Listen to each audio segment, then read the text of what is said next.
My story began when I was 23 years old, and I lived in my grandmother's old but sturdy house, located in a quiet suburb, where in the mornings you could hear birds singing, where on hot summer days the air was filled with the smell of freshly cut grass, and in the evenings, when it got dark, the wind played in the treetops, creating a sense of comfort and peace, which I have appreciated since childhood.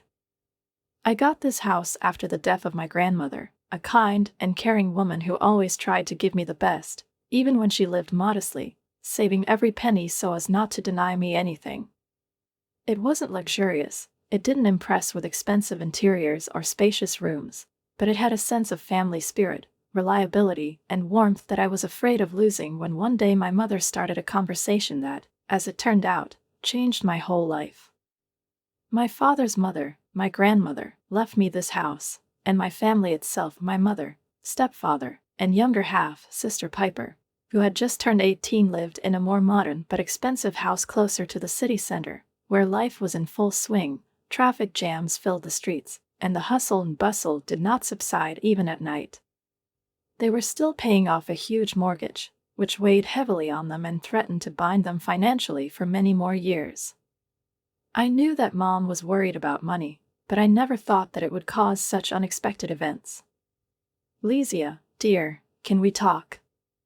Mom asked one Sunday afternoon when she came to my place for her weekly cup of coffee, as usual, looking at the walls of my house with some strange thoughtfulness, as if mentally imagining how she would arrange her furniture here.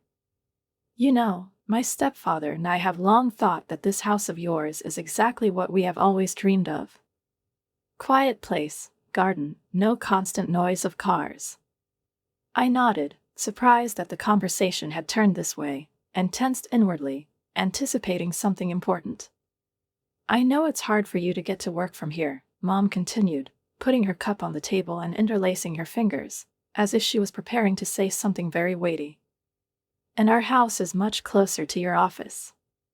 She paused for a moment, giving me time to process her words, but before I could respond, she added, "We thought about it. What if we switch houses?"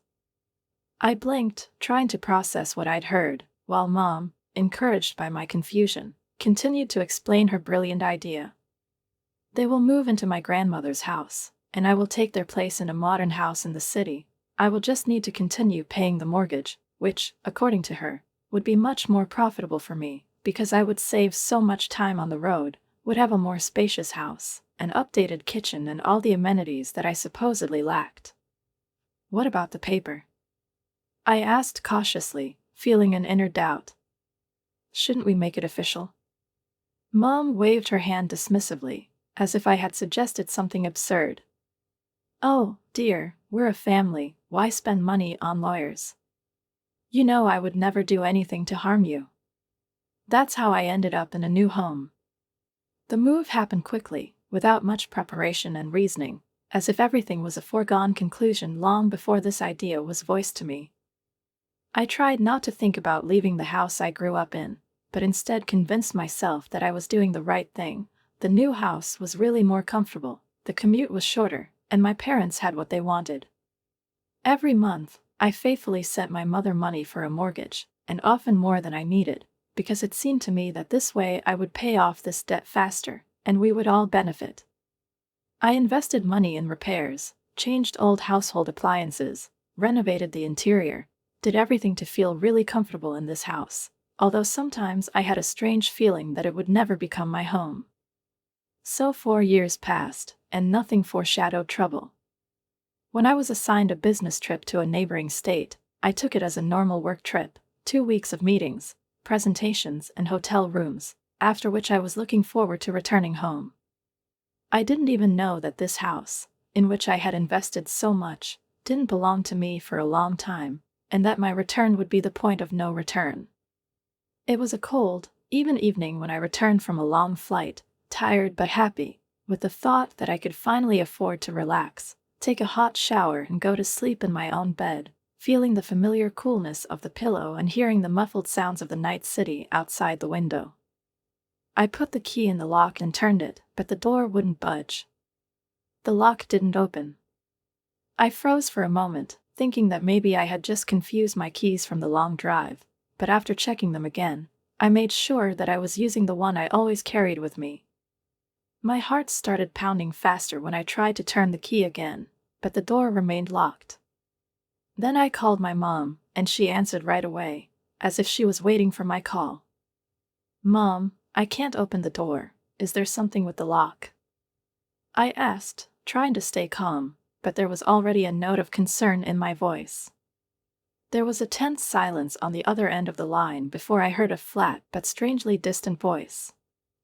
"Lesia, dear. We need to talk." The door didn't open immediately. I could hear movement behind her, the sound of footsteps, the creak of parquet, as if someone inside was hesitating, deciding whether to let me in. But I didn't care. I wasn't going to leave. I wasn't going to silently accept this new reality in which I was just thrown out into the street, like an unnecessary piece of furniture that only it gets in the way in the new interior of someone else's happy life. I banged on the door again, louder, more insistently, clenching my fist painfully, feeling rage surge, mixed with despair, with a sense of betrayal that squeezed my throat so that it became difficult to breathe. "Mom, open it," I repeated, louder this time, almost shouting, no longer caring if my screams would wake up the neighbors, not thinking about how it looked from the outside. I didn't want to be calm. I couldn't be polite. I couldn't just walk away shaking my head and accepting this as another sacrifice that, as always, I had to make for the sake of family happiness. When the door finally swung open, I saw my mother's tired face in front of me, her gaze full of a mixture of irritation and fatigue, as if I were an annoying fly that interrupted her quiet evening. She was wearing a soft robe, the one I'd given her for her last birthday, and she'd obviously just been about to go to bed. "Lesia, what kind of scenes?" She sighed, crossing her arms over her chest, as if preparing for defense in advance, as if she knew why I was here and had already decided that she was not going to make excuses or apologize. "What the hell did you do?" I exclaimed, barely restraining myself from yelling right in her face, feeling the rage coming in waves, as my heart was pounding somewhere in my throat, not allowing me to concentrate, not allowing me to find the right words. Mom raised her eyebrows, frowned, pretending not to understand, but I saw that this was an act. I saw how she avoided meeting my eyes, as the shadow of her stepfather flashed deeper in the hallway, who was clearly eavesdropping on the conversation, but was in no hurry to interfere. "What are you talking about?" "What is it?" she asked deliberately calmly, but I didn't let her continue. "Oh, Piper. About my house. About what you did while I was away." The words came out of my mouth, burning, throbbing in my temples, and I saw her face twitch slightly, as for a moment something like awkwardness flashed in her eyes, but then disappeared, replaced by the same condescending coldness that I knew so well. "Oh, that's what you're talking about," she said with a kind of lazy calm, as if we were discussing not my betrayal, but a trivial nuisance, like missing the bus. "Lesia, dear, don't make a drama. It's just a house." I felt something break inside me, as pain and anger mixed into one whole, turning into a dull, unbearable rage. "It's not just a house," I shouted, and Mom jerked, losing her mask of equanimity for the first time. "This is my house. I paid for it, I invested in it, I lived there for 4 years, damn it. How could you?" She sighed, as if I were boring her, as if this conversation was something unpleasant for her, but not worthy of special attention. "Lesia, listen," she began, choosing her words like a person who has already decided in advance that his position is the only correct one. "You've always been smart, strong, independent. I knew you could handle it. And Piper. She's young, she needed support, her own corner to start a new life with her husband." I whispered, feeling my voice break, something hot rise in my throat, but there were no tears, just a dull emptiness. "And me? I didn't need my house. I didn't need any support." Mom frowned, as if she hadn't expected me to ask this question, as if she hadn't even considered the possibility that I might feel bad. "Well, you're an adult, Lesia," she said with a slight reproach, as if I were a child who was acting up over nothing. "You've always done it, and you can do it now." I looked at her, listened to that voice that had once been dear to me, and realized that nothing had changed. All these years, all the sacrifices, all my attempts to earn love, support, recognition, it was all in vain. They never considered me part of the family. I was always comfortable, predictable, someone who would figure it out on her own, who would not complain, who would always accept the situation because it was easier that way. "You sold me out," I finally said, and my voice sounded almost calm. "You gave up my house, my life, to Piper, without even asking me." "Lesia, that's enough." Mom closed her eyes, massaging the bridge of her nose, as if I was giving her a headache just by being there. "It's settled. You've already worked hard, you can rent a nice apartment, you're strong." I laughed. Loudly, bitterly, so that even the stepfather in the hallway couldn't stand it and took a step back, and Mom raised her eyebrows in surprise. "Strong, huh?" I shook my head, looking at her, at this house that had once been mine but now seemed alien, at the woman who called herself my mother but who had never been on my side. "Well, Mom, thank you for your concern. Thanks for this lesson." I turned around and walked away, feeling like I was shaking with hatred, resentment, but not tears. The tears are over. All that remained was a cold understanding I was nothing to them. And she wasn't going to be a part of this game anymore. The door didn't open immediately again. It even seemed to me that it became too quiet inside, as if those standing behind her were holding their breath, hoping that if they didn't answer, everything would disappear by itself, that I would leave, that this was another outburst of anger that would subside if ignored. But I was no longer the one who silently accepted what was happening, who turned a blind eye to the injustice, who allowed other people to treat me like a bargaining chip. I stood behind Mr. Thompson, watching as he knocked on the door the way those who are used to seeking answers knock. His movements were confident, sharp. They had the experience of a man who knows that the law is on his side, and for the first time in many years, I felt calm about it. I heard a noise inside, not loud but noticeable, as if someone was moving, trying to decide whether to open it. Then my stepfather's muffled voice. I couldn't hear the words, but I felt the tension, then a light creak of footsteps on the parquet, then silence, then, finally, the door swung open, and my mother appeared on the threshold, clutching the hem of her robe. Looked like it could protect her from reality, from the words that were about to be uttered. "What does that mean?" Her voice was flat, but there was tension in it, a thin thread of panic that was revealed only by the way her lips tightened, the way her eyes darted to the lawyer, as if looking for a trick. "This is an official eviction notice," Mr. Thompson said calmly, unfolding the documents and handing them to his mother, his voice professional, clear, without a trace of sympathy or irritation. He was doing his job, and he was doing it well. "You have 30 days to vacate the house. All the legal grounds for this have already been confirmed. If you refuse to do it voluntarily, the process will go to court, which, believe me, will only prolong your stay here and make it much more unpleasant." I watched as Mom froze. Her fingers slowly reached for the papers, but did not take them immediately, as if she was trying to make sense of what she had heard, as if her brain refused to accept the reality in which she had no power, in which she could not just dismiss, say that I must be strong, except it's like everything else, like my whole life. "This," she began, and I knew what was about to begin. "This is some kind of misunderstanding." She jerked her head up, looking me straight in the eye, her voice softer, warmer, almost pleading, the same voice she used to persuade me to help the family when she offered to exchange houses. "Lesia, we're a family. We've always supported each other. Family?" It was the first time I had spoken since arriving, and my voice sounded firm, cold, without a single note of doubt. "You didn't even let me into the house yesterday. You threw me away like an unnecessary thing. You didn't even give me a chance to explain. You didn't even try to fix the situation, because you didn't care, Mom. You always didn't care."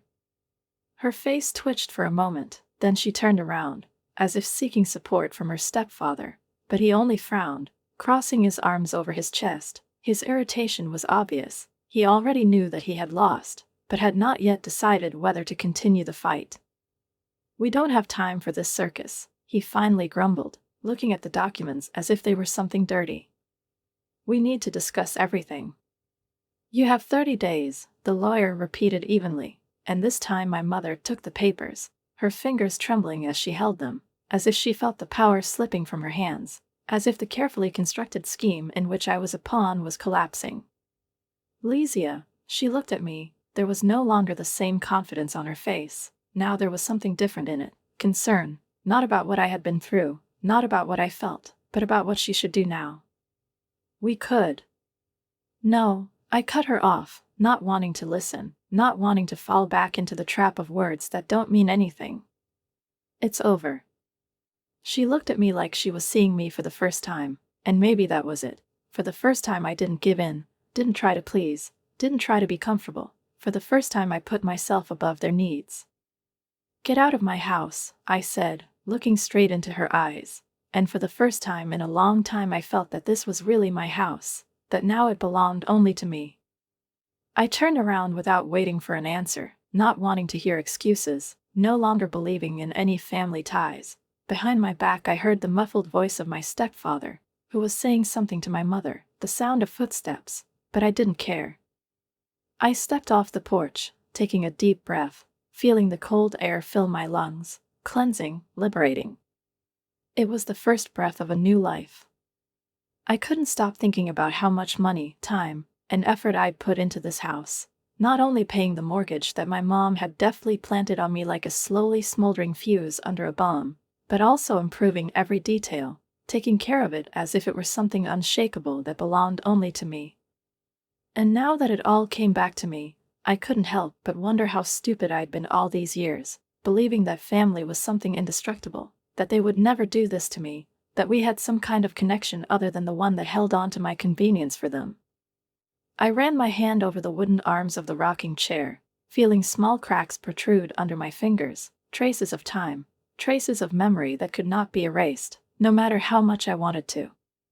My grandmother loved this chair, loved to sit in it in the evenings, reading or just rocking in silence, filling the house with comfort, which I missed so much now.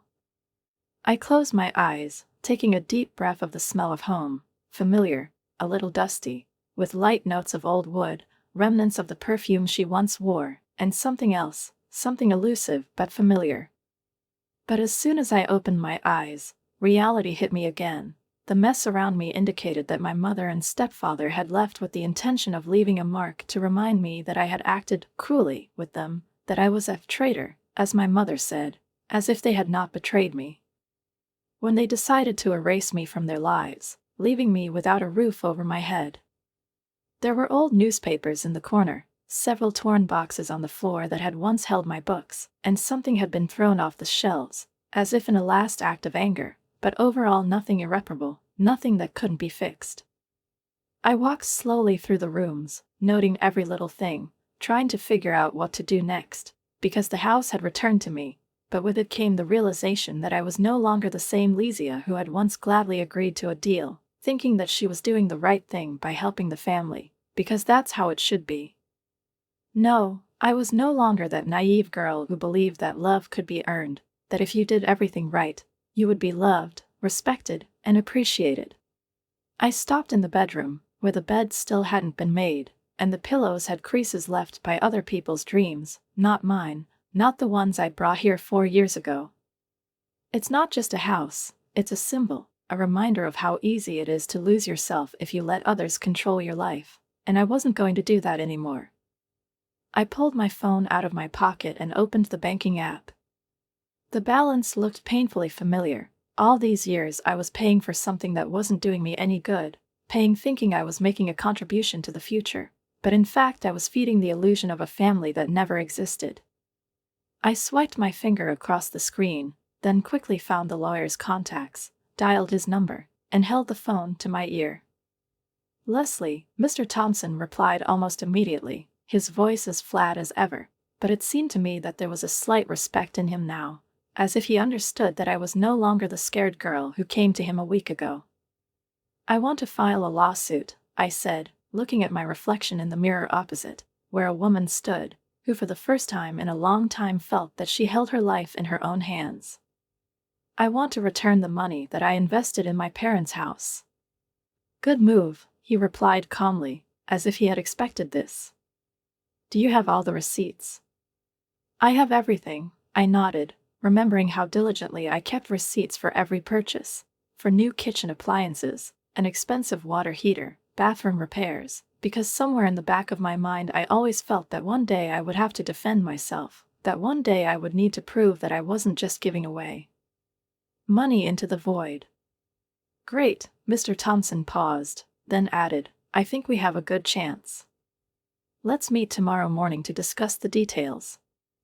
Agreed. I disconnected the call and looked in the mirror once more, seeing in front of me not the one who could be broken, not the one who could be used, not the one who gives up. I left the bedroom, went into the living room, sat in a rocking chair and closed my eyes, allowing myself to feel for the first time in a long time that I was finally at home, that I didn't owe anyone anything anymore, that now every step I took would be mine alone, and no one would ever be able to again to take from me what is rightfully mine. I stared at the phone, watching it vibrate on the wooden surface of the table, rolling with a slight hum in the silence of the kitchen, where my grandmother once sat in this very place, stirring her tea, telling me stories about how important it is to be independent, not to depend on the mercy of other people, even if they call themselves family, even if they promise that they will always be there for you. These words came back to me, echoing somewhere deep inside, as I watched the screen light up over and over again. The name Mom flashed in front of me, but I was in no hurry to answer, giving myself the opportunity to feel this moment. For the first time in a long time, I knew that I had the situation in my hands, that it wasn't me who was calling her in desperation, but she needed me, that I was setting the rules of the game this time. Finally, when the call was repeated for the third time, I picked up the phone, bringing the phone to my ear, but I was in no hurry to speak first, allowing her to fill the silence that she herself had created. Lacey, my mother's voice sounded strained, not the way it had been when she tried to persuade me to exchange, not the way it had been when she sweetly assured me that it was just a formality. Now there was a hardness in it, a hint of irritation, but underneath it I caught something else, anxiety, confusion, hidden, but noticeable. What do you want? My voice sounded flat, without emotion, without anger, without weakness, just a fact, a simple statement, as if I were talking to a stranger, and probably that was it. Now she wasn't a mother to me, now she was just a person with whom I had unfinished business. You know why I'm calling, her voice hardened, as if she was forcing herself to maintain control, but I could feel it slipping from her grasp. We haven't received your payment. I took a slow breath, closing my eyes, allowing myself to enjoy this moment, because before, I probably would have jumped up right away, apologized, said it was a mistake, that, of course, I would transfer the money because I am a good daughter, because I don't want them to suffer, but now I knew the value of their words. Now I knew that for them I was just a convenient wallet, a tool that could be used while it was working and then thrown aside. You're right, I finally answered, opening my eyes and looking out the window, where a light wind was shaking the branches of an old apple tree. You have not received the payment. The silence on her part was almost palpable. I imagined how she clutched the phone, how her face darkened with irritation, how she could barely restrain the urge to raise her voice, because she was used to everything being done the way it was convenient for her, but this time the rules had changed. Why? Her voice was steady, but there was tension in it, hidden but barely controlled. Because it's not my mortgage, I said, as calmly as if I were talking about the weather. Lesia, don't do this, Mom sighed sharply, and I heard something thud on the table, maybe her hand, maybe a cup, I didn't know, but I didn't care. We agreed. Agreed? I laughed, and my laugh sounded cold, distant, without a trace of the warmth that once belonged to her. What do you call a contract situation in which you tricked me into paying for your house, and then tried to take mine?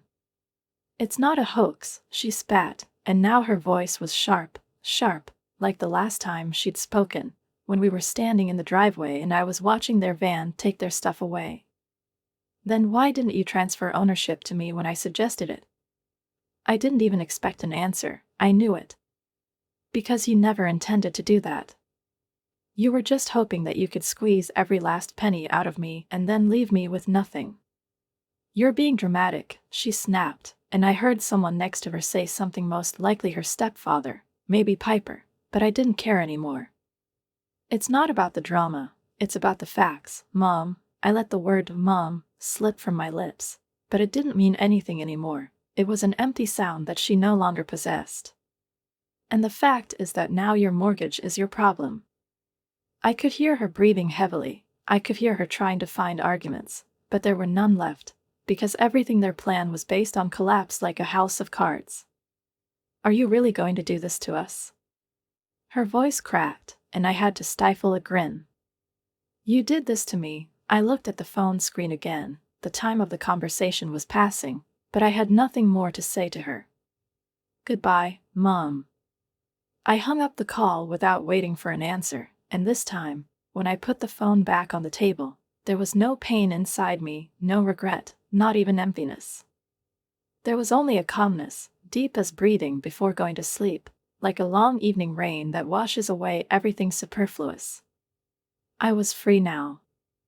I sat clutching the edge of the kitchen table so hard that my nails dug into the wood, staring into the void, which echoed my mother's last words, while my brain desperately tried to comprehend what I had heard, but the numbers did not add up, could not add up, could not be real, because I knew how much I was paying. I sent more than the required minimum amount every month. I consciously paid off the mortgage faster to get rid of this burden, so that one day I would wake up with the realization that the house was completely mine. But now everything was falling apart. Now I heard these three cold numbers. $150,000, a sum that could not exist because it simply should not have been there, and yet it was there. It hung in the air, filling every cell of my consciousness, turning me into a motionless marble statue. What expenses? My voice was barely audible, hoarse, as if I'd been through a sandstorm, and Mom seemed to hear something in it that made her hesitate, because the silence on the other end lasted so long that I thought she'd blacked out, ran away from the conversation. But then there was a quiet, a guilty sigh. Vital, Lesia, well, you know. She tried again to speak in that insinuating tone she always used to explain to me why I had to sacrifice my interests for the sake of my family, in the same voice that once made me give in, but now it sounded fake. Now I only heard lies in it. There were bills, there were purchases, there were. Did you spend my money, which I sent for the mortgage, on purchases? I couldn't hold back anymore. My blood was boiling, my pulse was racing in my temples, and if she were in front of me, if I could see her face, then, probably for the first time in my life, I would really unleash my rage. Not only that, my mother's voice was cautious now, but there was also the confidence in it that, as always, I would back down, that, as always, I would find a way to understand them, forgive them, close my eyes to the fact that they had stolen not just money from me, but years of my life. The years of work that I thought I would invest in the future, but in fact I was just feeding their desires. Well, you know, Piper had a wedding, and you didn't want your sister to get married without a proper celebration, because you didn't come and help, so I blacked out. No, not the phone, but my mind, my body, my soul. I could no longer hear anything but the pulse pounding in my ears, except for the frantic rhythm of anger growing inside me, spreading through my veins, filling every millimeter of my being. Did they use my money, which I sent to the house they claimed was our arrangement, for Piper's damn wedding? For this? You spent my money on Piper's wedding? The words sounded foreign, distant, as if they had been spoken by someone else. Well, not only that, she began, but I was no longer listening.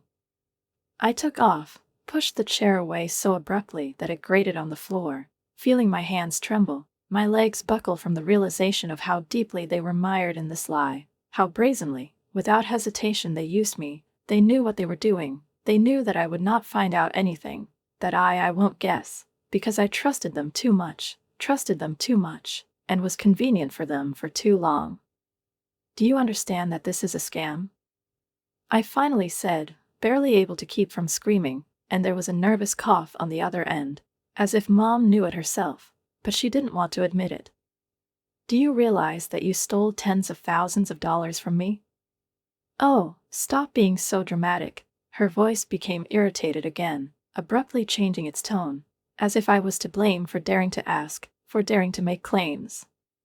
It's just money, Lacey, money that you would have paid anyway, and now there's just a little more left, but you're making good money anyway, so there's no need to make a tragedy out of it. Just money? I laughed hoarsely, feeling a lump rise in my throat, but not from tears, but from anger, from pure, burning rage. Just money? It was my money, mine, and you stole it because it was convenient for you. Are you really going to do this to us? Her voice changed again. Now there was a feigned resentment, disappointment, manipulation, which she had used for years. Are you going to complain? Sue. Thinking only about yourself instead of helping your family? Family? I smiled bitterly, but inside everything froze, because I already knew the answer to this question. I don't have a family, Mom. You decided it yourself. I continued to stare out the window, watching the wind gently sway the irises, remembering my grandmother's voice, which sounded so clear in my memory, as if she were standing next to me and quietly whispering her worldly wisdom to me, words that I did not fully understand then, but which have now become clearer to me than ever. You sow what you reap, she repeated to me when, as a child, I complained about injustice, when I asked why it was so easy for some people to do everything while others had to fight, when I first encountered the fact that my mother always preferred Piper, when I realized that no matter how much, no matter how hard I try, I will never be as important to her. And now, after all these years, her words have gained their full, undeniable power, because I no longer felt anger, I no longer felt that burning, paralyzing rage that tormented me before. When I first realized the depth of betrayal, now I felt only cold satisfaction, because they got exactly what they wanted.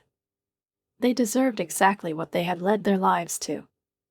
They reaped the fruits of their own greed, their own selfishness, their own confidence that I would always be their reliable, endless financial cushion, that I, as before, would be able to suppress myself, step on my dignity, my pride, and, no matter what, lend them a helping hand. But that's not going to happen anymore. I picked up the phone, turning it over in my hands, wondering what to do with this information. I didn't have to do anything.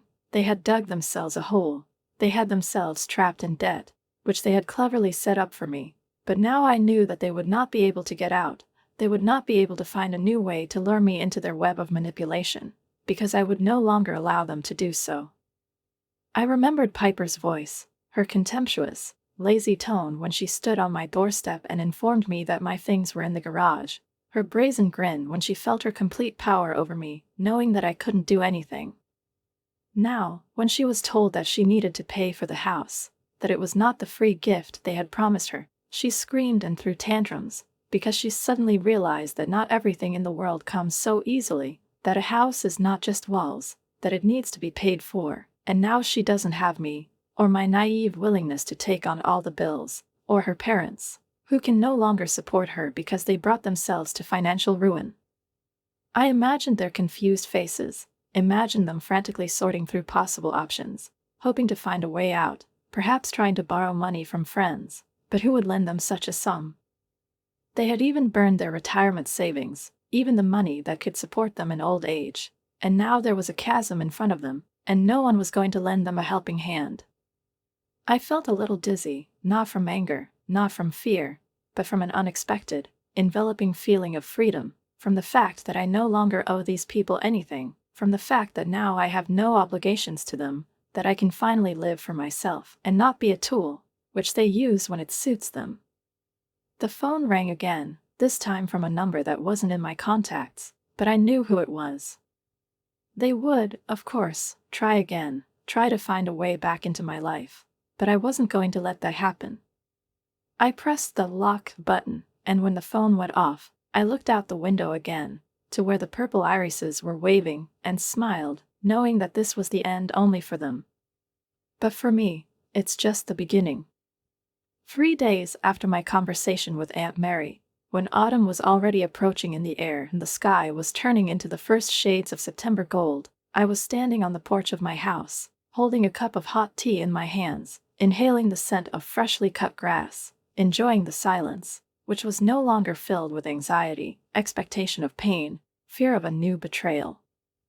I looked at the flower bed where my grandmother's irises were still holding, although their petals were already beginning to fade, and I thought about how many times over the months I had received calls, how many times Aunt Mary, Cousin Mark, and even Uncle Bob had tried to convey the same thing to me. My parents were on the verge of bankruptcy. They couldn't get out. They panicked. They panicked so much that even Piper finally realized that the dream of a free life was over. That evening, when my cousin Emma called me and told me that my mom and stepfather had called the police to evict Piper from the house they had promised her, I felt nothing. No pity, no gloating, not even satisfaction. It was just another step towards their inevitable downfall, which they themselves had started. Their greed, their self-confidence, their desire to live on other people's money led them to where they found themselves. Now they had nowhere to hide, no one to rely on, and even Piper, their beloved, their precious girl, was finally faced with the harsh reality: no one would provide for her forever. I took a sip of tea, enjoying the warmth spreading through my body, and thought about how strangely life works. 4 years ago, I was the one who, without hesitation, agreed to exchange houses, who believed that she was doing something good, who was ready to make sacrifices for the sake of family, because family is the most important thing. Now I understood that family is more than just people with whom you are connected by blood. Family is those who won't betray you for their own comfort, who won't take advantage of your kindness, who won't turn their backs on you when it becomes more profitable for them to forget about you. I knew they'd show up. It was only a matter of time.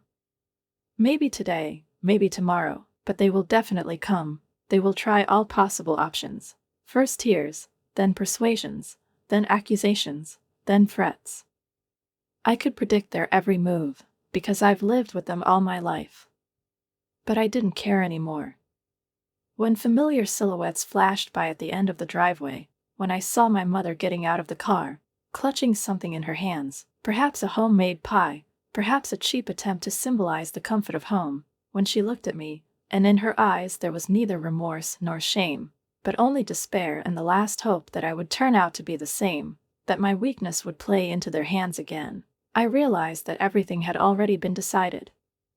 I put the cup on the railing, calmly walked down the steps and, without saying a word, turned around, slammed the door behind me and locked it. They won't get a dime this time. I won't share it this time.